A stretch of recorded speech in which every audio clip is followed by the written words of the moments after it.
As palavras, seguindo a necessidade humana de contenção e limite, atuam como um tipo de contorno, de delimitação. Elas se referem a um universo vivo, em pleno movimento, mas são signos fixos e dizem respeito a um universo restrito. Toda palavra nasce de uma restrição, de uma imposição. Conseguir fixar um sentido é conter alguma coisa no meio das imensas correntes de sentido que nos chegam. A palavra humanidade, por exemplo, para que não caia em uma generalização vazia, para que possa fazer sentido, deveria envolver todo o processo que a compõe, desde seu nascimento até hoje. Porque não há uma humanidade, mas infinitas, que se criam eternamente, mas isso é impossível. A vida é o que move, e toda palavra é uma restrição necessária. Estamos aqui, a espécie que sabe, da Viviane Mosé, do Homo Sapiens, a crise da razão. Entramos agora no capítulo 3 da primeira parte. Falamos no vídeo anterior das dimensões da linguagem, que ela serve primeiro como uma forma de sobrevivência, necessidade, né? De comunicação. Depois a gente fala do aspecto expressivo da linguagem, para falar sobre sentimentos, afetos, angústia. Falamos também sobre a dimensão criativa da linguagem. A linguagem enquanto possibilidade de ficção, de dança, de fantasia, né? E fechamos aqui nesse momento essa ideia de que toda palavra é uma restrição necessária. Porque sem a palavra a gente não conseguiria conversar, se comunicar, tentar se entender. Nem vou falar aqui se entender, porque aí é uma ambição um pouquinho além. É claro que a gente se entende em alguns aspectos, mas sempre vai haver brechas. Sempre vai haver brechas. Porque apesar das palavras serem signos fixos, como a Viviane coloca aqui, muitas vezes os contextos, narrativas, discursos vão mudar o sentido dessa palavra. Então é sempre um mal entendido, como eu coloquei no vídeo anterior. A linguagem é sempre um mal entendido. Citei ainda, eu acho que no último vídeo, sobre frases soltas de internet, né, em algum momento. Mas me veio uma na cabeça agora. Eu acho que é do Lacan. Olha só eu aqui, né, reproduzindo o que eu critiquei no vídeo passado. Mas enfim, sendo do Lacan ou não, a ideia é o seguinte. Eu sempre tenho certeza, e olhe lá, do que eu disse, mas nunca do que o outro escutou, né? Então, pensem só o quanto é complexo, o quanto é delicado lidar com a linguagem, lidar com os discursos, com as narrativas, e esse é meu trabalho. Estou aqui para escutar discursos, narrativas, linguagem, signos, significantes, e como que isso afeta as pessoas, né? Nas suas relações consigo mesmas. Então a ideia primeira é essa aqui, né? As palavras são restrições necessárias para a comunicação. Restrições. Vamos pegar bem essa ideia aqui. Ao trazer a infinidade e a diversidade das coisas para um número limitado de sinais, a linguagem simplifica e esquematiza o mundo. As palavras partem da identificação do não idêntico.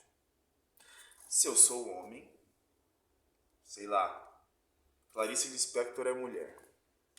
Se eu sou homem, Clarice Lispector é mulher. Linda Quebrada é travesti. Se eu sou psicólogo, Clarice Lispector é escritora. Linda Quebrada é artista. E assim vai. Sempre parte do não idêntico. Aquilo que é feio, aquilo que é bonito.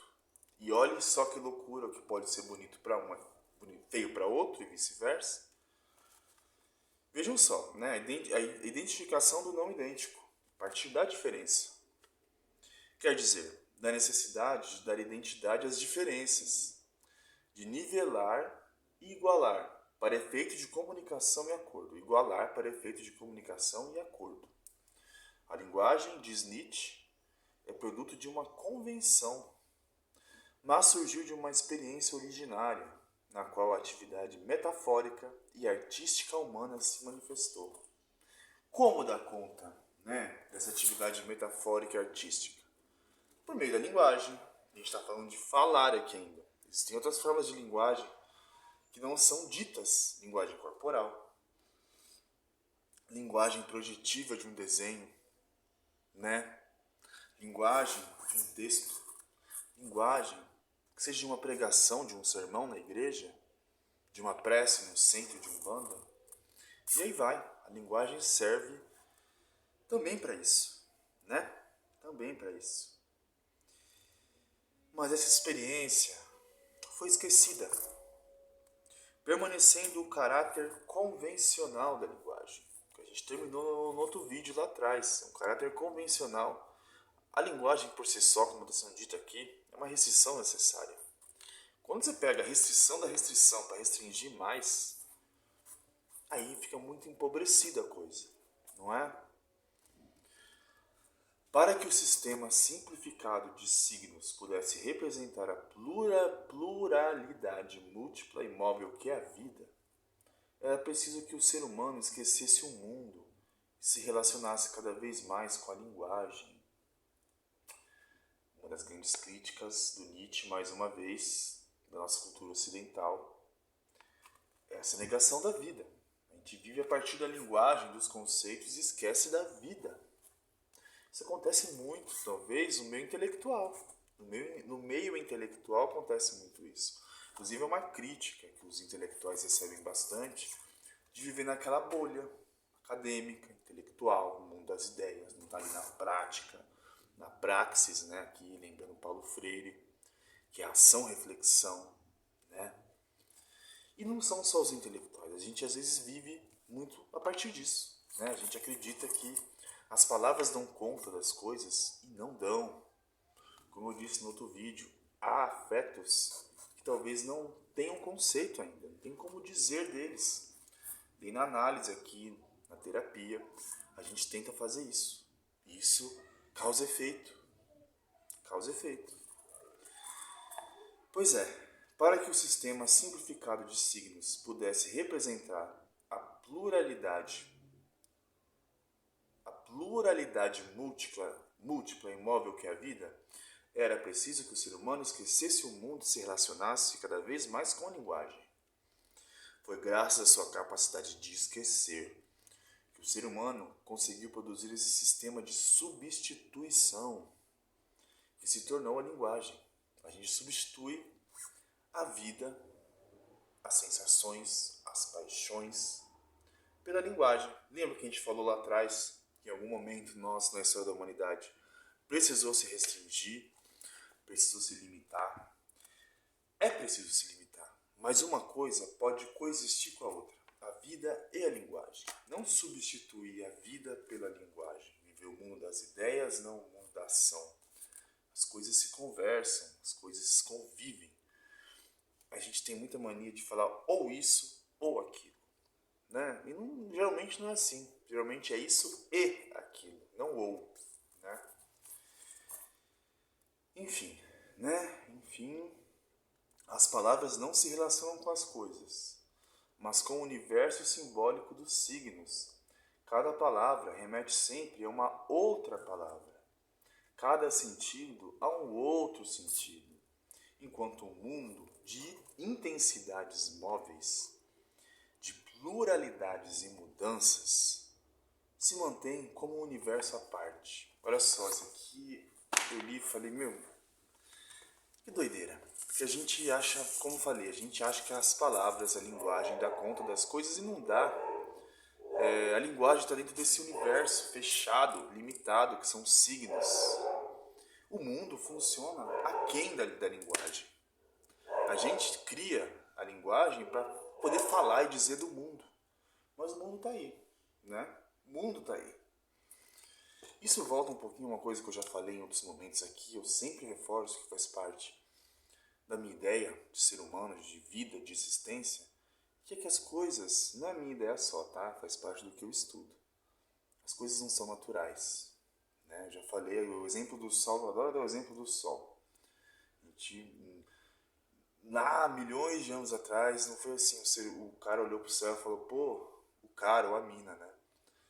Ali é um sol, ali é um sol, como se fosse natural a palavra sol, a palavra homem, a palavra mulher, nada é natural. Isso é criado a partir de entendimentos, interpretações e pode mudar, porque aí a gente sai do reducionismo da linguagem, a gente amplia, expande, né? Isso que é interessante, né? O elemento artístico da linguagem é sempre dissimulado em proveito da verdade, pretensamente objetiva que ela deve comunicar, o conceito. Aí tem uma nota de rodapé aqui, do Nietzsche, sobre verdade e mentira no sentido essa moral. Vamos ver o que diz essa citação. Cada palavra torna-se imediatamente conceito, pelo fato de justamente não servir para a experiência original, única, absolutamente individualizada, a qual deve seu nascimento, isto é, como recordação, mas deve simultaneamente servir para inumeráveis experiências mais ou menos análogas, ou seja, rigorosamente falando, nunca idênticas. E só pode conviver a casos diferentes. Todo conceito nasce da identificação do não idêntico. De novo, pensando aqui na minha prática profissional, de novo, exemplo da depressão e ansiedade, que eu acho que é o top 2, aí vamos dizer, né, do consultório. Há depressões e há depressões, há ansiedades e há ansiedades, há sujeito melancólico e há sujeito melancólico. O que quero dizer com isso? As experiências são únicas, elas podem ser aqui, como diz, análogas, similares, mas nunca idênticas. A sua depressão não é igual à depressão do fulano, da ciclana. Até porque a depressão não é como um tumor ou um vírus que está no corpo. Depende de simbolização e depende do engano que é a certeza dos conceitos e da linguagem. Olha só que doideira. Ao se submeter ao conceito e se afastar do terreno originário, da fonte em que nasceu, a linguagem se torna signo do rebanho. Olha só.